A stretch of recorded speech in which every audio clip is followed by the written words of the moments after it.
Biggs Landing Park. It's a Volusia County park. But what is significant about this particular place is the Compra Plantation ruins site. 20-some years ago, when the county bought this old fish camp, this is what this was. It was all overgrown and everything. The county workers started clearing it out, and they discovered remains of Joseph Hernández, Compra Plantation house, and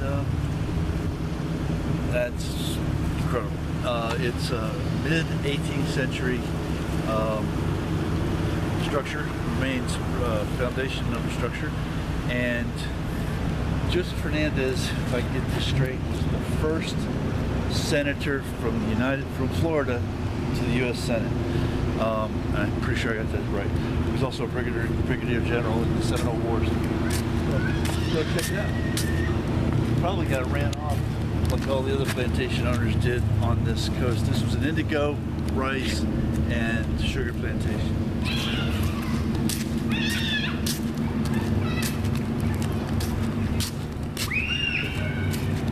We were here once before, but we really just kind of did a quick pit stop. A little more significant study of it today. As you can see, it's roped off, fenced off. You can't walk through it in it. Walk on the boardwalk, walk down in it. It's covered, so they've done a really good job of preservation. The site was used in prehistoric, historic times by Hannibals, Indians, blacks, settlers. 19th century archaeological site is located here, etc., etc. Here's a picture of how they think it looked. As you can see, it would have been very mean. It was not elaborate by any stretch of the imagination.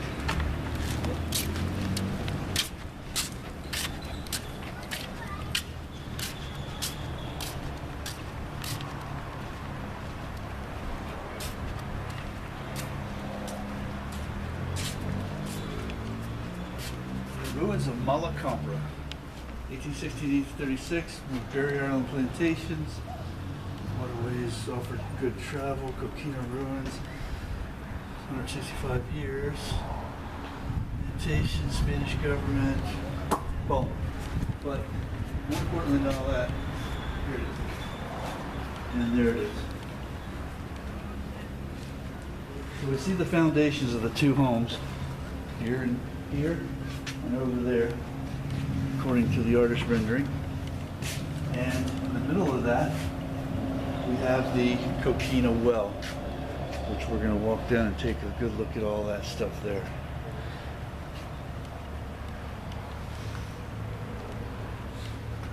Fascinating.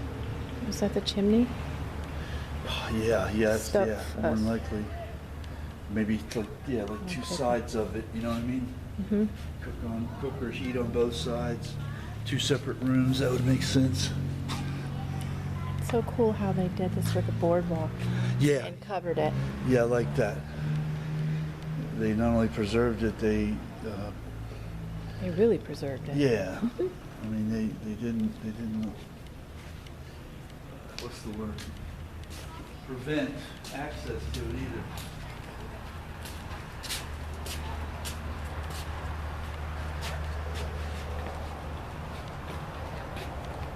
That's new. That wasn't here the last time we were here. That's neat. That was not here the last time we were here. Likey.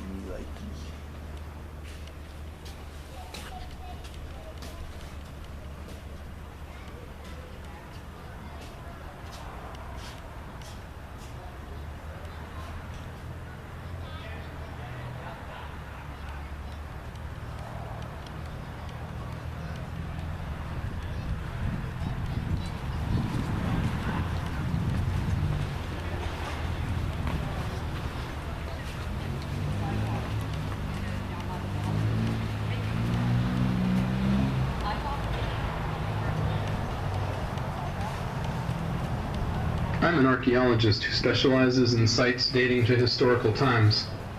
Plantation studies are a specialized subfield in historical archaeology, and information from early documents can be combined with archaeological findings to gain a better understanding of what occurred long ago.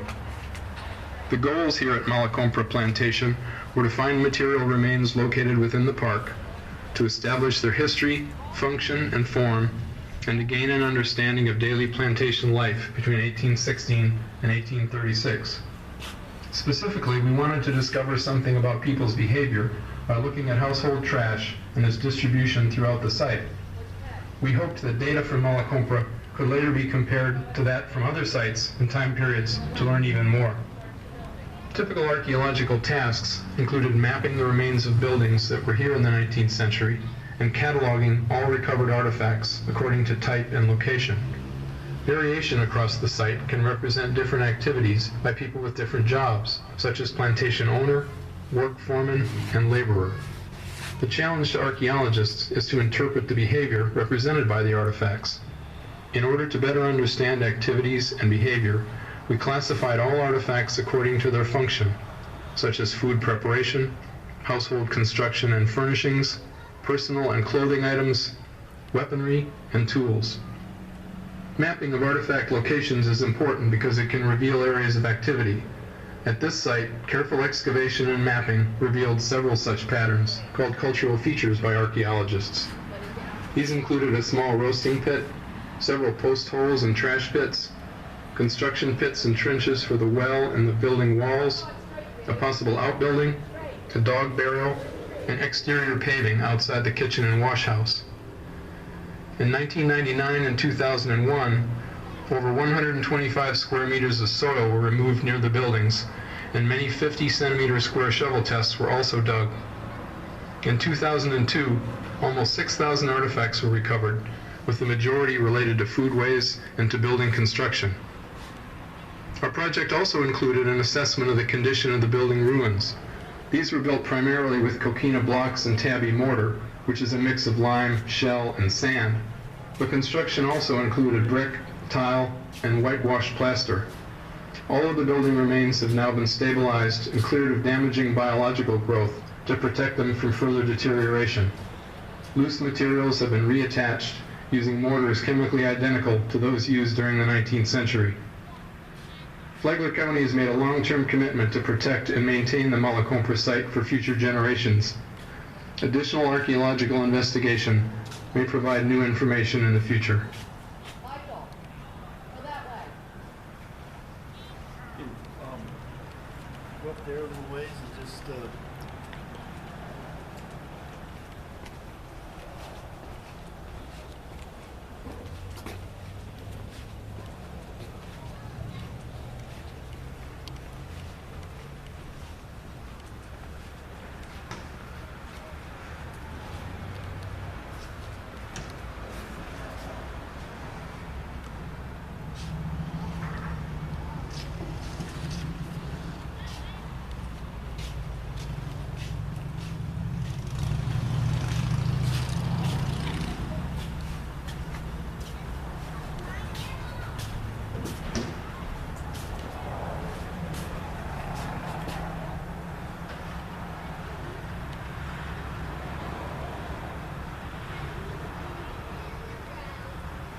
Okay, so this does say that it was abandoned during the early part of the Second Seminole War. And that was devastating. This is really powerful and white people had no idea what to do. Yeah. I don't know that.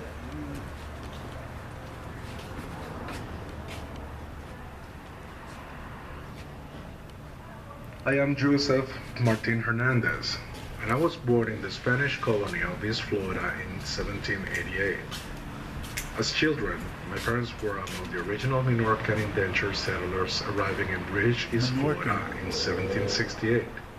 Conditions were very bad at New Smyrna where they lived, so they walked to St. Augustine with the other settlers in 1777, and I was later born there.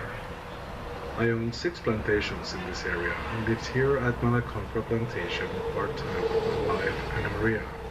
She brought 4 children to the marriage, and together we had 10 more. She ran the plantation when I was absent. In those days, many plantations existed in the region. Compra was one of our homes from 1816 to 1836. I purchased it from Father Miguel Crosby, who homesteaded the property and received title to it in 1816. Josiah DuPont had homesteaded it before him from 1792 until 1804. In 1802, he was attacked by Indians who carried off 12 of his slaves and an English boy who was living here. DuPont fled the area and never returned. During my time at Compra, we raised cotton and citrus using the labor of many slaves. In addition to our dwelling and kitchen buildings, we had a large cotton house, a slave driver's house, a corn house, and cabins for the slaves.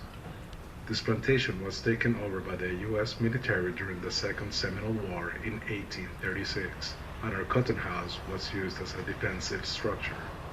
Eventually, the Seminoles burned our buildings during an attack, and I later filed a claim with the U.S. government seeking compensation for my losses.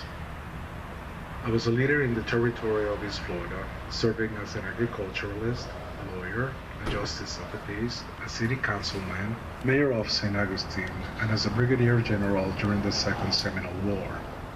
In 1836, I captured several Seminole leaders, including King Philip, Yuki Billy, Jack Billy, Cochuchi, as well as the famous Osceola.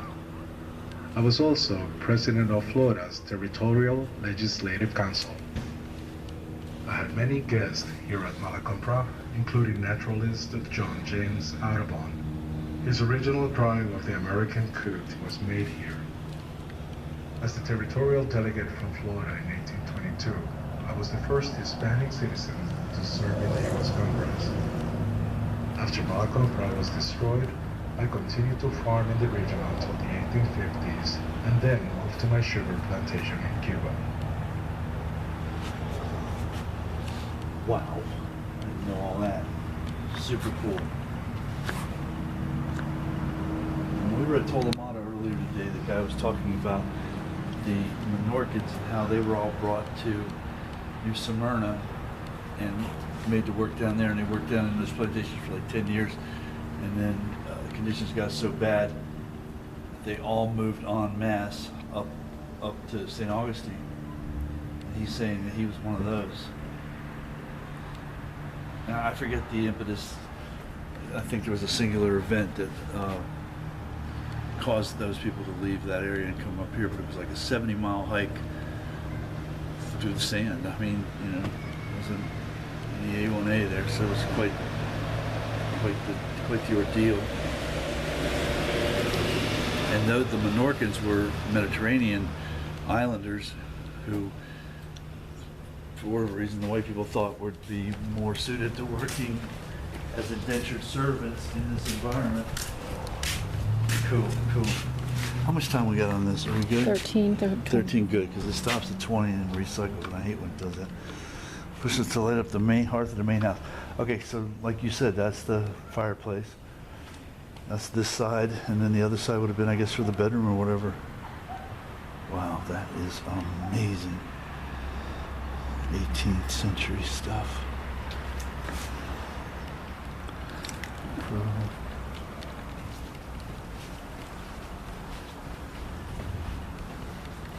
It's a significant structure covering this thing too, you know what I mean? Just the walls of this bad boy, live in it and not worry about it.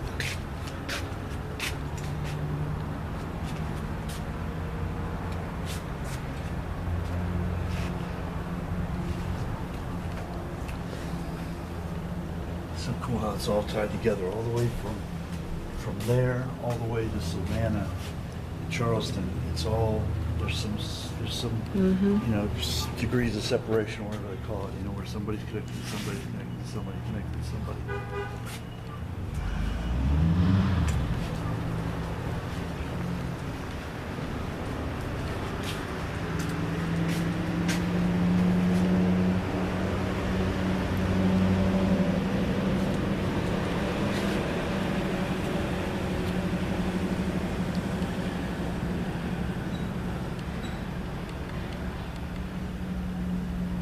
definitely. That definitely would have been a fireplace there. Yeah, we can wrap it up. Can't really say any more that's already been said. We're at Compra, the ruins of the plantation. We've learned a few things just by listening to the recording of the actor portraying Joseph Hernández, who owned this place. The Seminoles did attack here. They did burn the buildings. These guys did get out in time. So, an easily overlooked archaeological site of extreme significance and importance in terms of detailing 18th and early 19th century life in Florida on the East Coast. And until we get to our next destination, we are out.